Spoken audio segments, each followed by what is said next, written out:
Temple సిటీలో triple murder కలకలం రేపుతుంది. ఒకరి క్షణికావేశానికి ముగ్గురు మృతి చెందారు. ఆపై తాను ఆత్మహత్య చేసుకున్నాడు. చిన్నారులు అన్న కనికరం లేకుండా కర్కశంగా ప్రవర్తించాడు నిందితుడు మోహన్. అయితే ఈ కేసు పలు అనుమానాలకు తావిస్తుంది.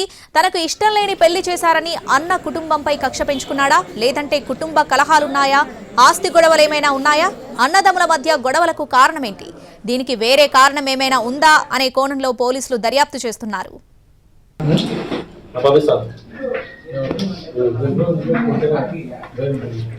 సాఫ్ట్వేర్ ఇంజనీర్ గా ఉద్యోగం చేస్తున్న మోహన్ కు అన్న పెళ్లి చేశాడు. ఆ పెళ్లి మోహన్ కు ఇష్టం లేదని తెలుస్తోంది. దాంతో భార్యకు దూరంగా ఉంటున్నాడు మోహన్. ఆ విషయంలోనే వదిన సునీత, అన్న దాసు మోహన్ కు మధ్య గొడవలు జరుగుతూ ఉండేవి.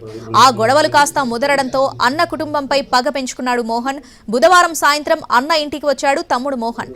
అక్కడ అన్నదమ్ములు ఇద్దరు కలిసి మద్యం తాగినట్టు తెలుస్తోంది. ఆ తర్వాత దాసు పని మీద బయటకెళ్లాడు. ఇదే అదునుగా భావించిన మోహన్ కత్తితో విరుచుకుపడ్డాడు. వదిన సునీత, పిల్లలు దేవిశ్రీ, నీరజపై కత్తితో కర్కశంగా దాడి చేసి దారుణంగా హత్య చేశాడు. చిన్నపిల్లలన్న కనికరం లేకుండా గొంతు కోసి దారుణానికి తెగపడ్డాడు. ఆ తర్వాత అక్కడే ఉరేసుకుని మోహన్ సూసైడ్ చేసుకున్నాడు.